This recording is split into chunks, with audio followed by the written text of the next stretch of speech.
Hello friends, आज हम करेंगे चैप्टर हेल्थ इंश्योरेंस क्लेम्स और ये हेल्थ सेक्शन का लास्ट चैप्टर है। अब क्योंकि इस चैप्टर का नाम है हेल्थ इंश्योरेंस क्लेम्स, तो हमें ये पता होना चाहिए कि किसी भी इंश्योरेंस कंपनी का जो एक्चुअल टेस्ट है वो आता है क्लेम के टाइम पे।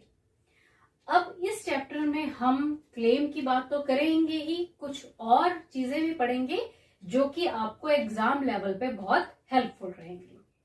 सो फर्स्ट ऑफ ऑल देखिए, इंश्योरेंस जो है ये है एक प्रॉमिस और पॉलिसी जो है ये उस प्रॉमिस का विटनेस है।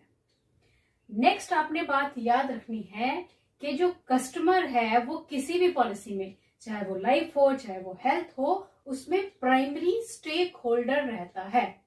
अब स्टेक होल्डर का मतलब होता है भागीदार। अब जिसने पॉलिसी खरीदी है उसमें सबसे प्राइमरी जो भागीदार होगा या सबसे मेन भागीदार होगा या स्टेक होल्डर होगा वो कौन होगा? कस्टमर। ये क्वेश्चन आपको मोस्टली पूछा जाता है। अच्छा, नेक्स्ट हम बात करेंगे दो तरह के क्लेम्स की जो कि इस चैप्टर में मेन पॉइंट्स हैं। वो है एक तो कैशलेस क्लेम और दूसरा है रिम्बर्समेंट क्लेम। देखिए, जो कैशलेस क्लेम है इसमें जो नेटवर्क प्रोवाइडर्स हैं या हॉस्पिटल्स हैं, एनलिस्टेड हॉस्पिटल्स, वो पहले तो हेल्थ सर्विसेज प्रोवाइड कर देते हैं क्योंकि उनको प्री अप्रूव किया है इंश्योरर और टीपीए ने, और उसके बाद वो डॉक्यूमेंट्स वगैरह सबमिट करवा के अपना क्लेम जो है वो सेटल कर लेते हैं इंश्योरर के साथ। और जबकि जो रिम्बर्समेंट क्लेम है इसमें क्या होता है कि जो इंश्योर्ड है पहले वो अपना पैसा खर्च करके इलाज करवा लेता है और उसके बाद जो है डॉक्यूमेंट्स वगैरह इंश्योरर या टीपीओ को सबमिट किए जाते हैं और जिससे कि उसको मेडिकल एक्सपेंसेस मिल जाते हैं। अच्छा, नेक्स्ट बात आपको ये याद रखनी है कि कुछ ऐसे भी केसेस हैं जहां पर इंश्योर्ड को क्लेम नहीं मिल पाता है, तो वहां पर इंश्योर्ड जो है वो इंश्योरेंस ऑम्बड्समैन में जा सकता है क्योंकि insurance ombudsman specially designed courts हैं जो कि इंश्योरेंस के केसेस को ही हैंडल करती हैं। एट द सेम टाइम कई बार जो फ्रॉड्स हैं वो इंश्योरर के साथ भी हो जाते हैं। तो जो इंश्योरर के साथ फ्रॉड्स होते हैं उनकी कुछ कैटेगरीज मैं आपको बताऊंगी। सबसे पहले है इम्पर्सनेशन फ्रॉड। अभी जो इम्पर्सनेशन फ्रॉड है इसमें अगर इंश्योर्ड या जो पॉलिसी होल्डर है वो पर्सनल लेवल पे कोई फ्रॉड करता है, कोई गड़बड़ करता है, तो उसे इम्पर्सनेशन फ्रॉड कहा जाता है। नेक्स्ट है फैब्रिकेशन ऑफ डॉक्यूमेंट्स। अब इसमें अगर इंश्योर्ड डॉक्यूमेंट्स में कुछ गड़बड़ी करता है, कुछ फैब्रिकेशन इस तरह से करता है क्लेम लेने के लिए, तो उसको फैब्रिकेशन ऑफ डॉक्यूमेंट्स फ्रॉड की कैटेगरी में रखा गया है। नेक्स्ट है एग्जैगरेशन ऑफ एक्सपेंसेस, यानी कि खर्चों में हेर फेर दिखा के वो फ्रॉड जो करता है उसे एग्जैगरेशन ऑफ एक्सपेंसेस की कैटेगरी में रखा गया है। और लास्ट जो है वो है आउट पेशेंट और उसको कन्वर्ट कर देना इन पेशेंट में और फिर जो है एक्सपेंसेस लेना इंश्योरर से। Let's start with the self-examination questions. Question number 1. Who among the following is not a stakeholder in insurance claim process? अब इस क्वेश्चन में पूछा गया है कि जो नीचे दी गई ऑप्शंस हैं उनमें से आपको बताना है कि एक इंश्योरेंस क्लेम प्रोसेस में कौन जो है वो भागीदार नहीं है। So options are insurance company shareholders, human resource department, regulator and TPA.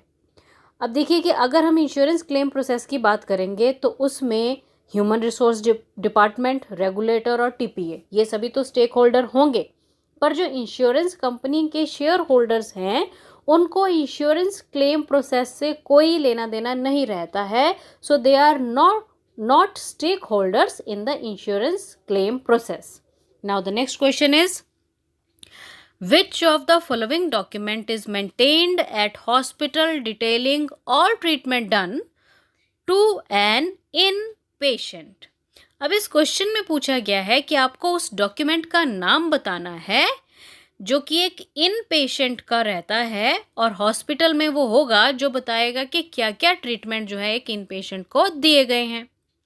तो इन पेशेंट का जो रिपोर्ट है जिसमें सारी इंफॉर्मेशन है उसे कहा जाता है इन्वेस्टिगेशन रिपोर्ट। सो सही आंसर है option number 1, that is investigation report. Now the next question is, the amount of provision made for all claims in the book of insurer based on the status of the claim is known as। अब इस question में पूछा गया है कि जो जितने भी प्रोविजंस हैं जो कि इंश्योरर की क्लेम बुक्स में दिए गए हैं उसे हम क्या कहेंगे? Pooling, provisioning,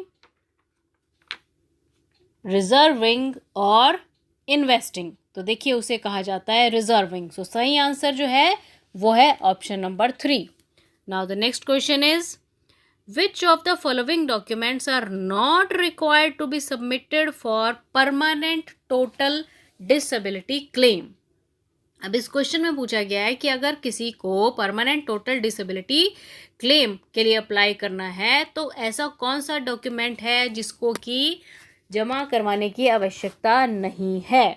so options are duly completed personal accidental claim form signed by claimant. तो भाई ये तो जमा ही करवाना पड़ेगा क्योंकि अगर हम क्लेम फॉर्म नहीं जमा करवाएंगे तो क्लेम कैसे मिलेगा।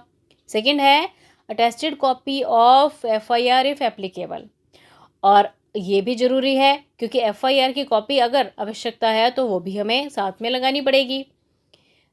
थर्ड ऑप्शन है permanent disability certificate from the civil surgeon और any equivalent competent doctor certifying the disability of the insured. अब इस ऑप्शन में कहा गया है कि किसी सिविल सर्जन या डॉक्टर के द्वारा एक परमानेंट डिसेबिलिटी सर्टिफिकेट जो है वो भी देना पड़ेगा साथ में। और फोर्थ ऑप्शन में कहा गया है कि fitness certificate from the treating doctor certifying that the insured is fit to perform his normal duties. अब यही इसकी गलत वाली ऑप्शन है या हम कह सकते हैं कि जो सही आंसर पूछा गया है। अब क्योंकि अगर कोई individual permanent total disability claim के लिए अप्लाई करना चाहता है तो वो फिटनेस सर्टिफिकेट तो जमा नहीं करवाएगा। अगर वो फिटनेस सर्टिफिकेट ही अपना दे देगा तो उसे तो क्लेम ही नहीं मिलेगा। सो सही जो ऑप्शन है वो है option number 4। Now the next question is dash are paid up front by assistance company. अब यहाँ पे असिस्टेंस कंपनी जो है वो टीपीए है and later claimed from the insurance company. अब आपसे पूछा गया है कि ऐसे कौन से केसेस हैं जिसमें पेमेंट पहले तो असिस्टेंस कंपनी कर देती है और बाद में क्लेम जो है वो इंश्योरेंस कंपनी के द्वारा किया जाता है। तो ऐसे केसेस को कहा जाता है बेल बॉन्ड केसेस। सो सही answer is option number 1। Now the next question is who among the following is considered as primary stake holder in insurance claim process. एक इंश्योरेंस क्लेम प्रोसेस में सबसे पहला भागीदार कौन होगा? तो ऑब्वियस सी बात है किसी भी क्लेम प्रोसेस में प्राइमरी स्टेक होल्डर होता है कस्टमर। सो सही option is option number A. Now next question Girish Saxena's insurance claim was denied by insurance company. In case of denial, what is the option available to Girish Saxena apart from representation to the insurer? अब इस question में कहा गया है कि गिरीश सक्सेना का एक insurance claim जो था वो इंश्योरेंस कंपनी ने देने से मना कर दिया। अब ये कहते हैं कि गिरीश सक्सेना कहाँ जाए अपनी कंप्लेंट लेकर। So options are to approach government को अप्रोच करे, to approach legal authorities, then to approach insurance agent, और डी ऑप्शन में कहा गया nothing can be done in the case of denial कि भाई ऐसे केस में कुछ नहीं किया जा सकता। देखिए इसका जो सही आंसर है वो ऑप्शन बी आएगा, उसे लीगल अथॉरिटीज़ में अप्रोच करना चाहिए। बल्कि हम यहाँ पे ऑप्शन दी नहीं गई है और सही ऑप्शन इसका होगा इंश्योरेंस ऑम्बड्समैन। पर इन ऑप्शंस के हिसाब से जो सही आंसर है वो है option B to approach the legal authorities. Now the next question is during investigation of the health insurance claim presented by Rajiv Mahato. देखिए एक राजीव महतो है, उसने हेल्थ इंश्योरेंस क्लेम रिप्रेजेंट किया।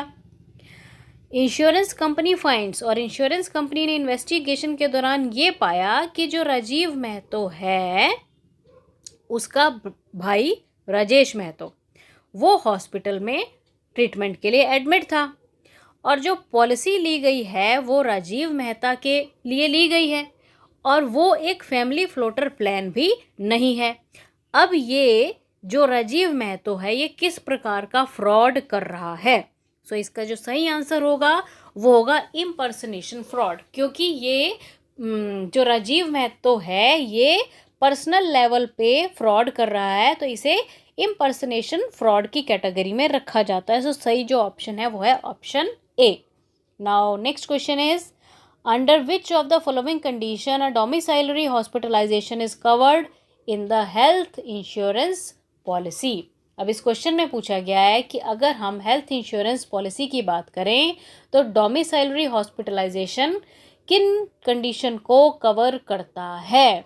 देखिए, डोमिसाइलरी हॉस्पिटलाइजेशन एक ऐसी कंडीशन है जिसमें ये रूल्स बनाए गए हैं कि किसी भी पेशेंट को हॉस्पिटल या नर्सिंग होम से ये कहकर बाहर नहीं निकाला जा सकता कि हमारे पास आपको रखने की जगह नहीं है। तो इसका जो सही आंसर है वो है option B, that patient can not be removed to hospital और nursing home for the lack of accommodation therein. Now the last question is, which of the following codes capture the procedure performed to treat the illness? अब इस question में पूछा गया है कि illness को, बीमारी को ट्रीट करने के लिए जो कोड्स को, प्रोसीजर को फॉलो किया जाता है उसे क्या कहा जाता है। तो उसको कहा जाता है CPT, यानी कि जो डॉक्टर्स हैं वो एक प्रोसेस फॉलो करते हैं ट्रीटमेंट करने के लिए, उसे CPT यानी कि करंट प्रोसीजर टर्मिनोलॉजी कहा जाता है। सो इसका जो सही आंसर है वो है ऑप्शन नंबर सी,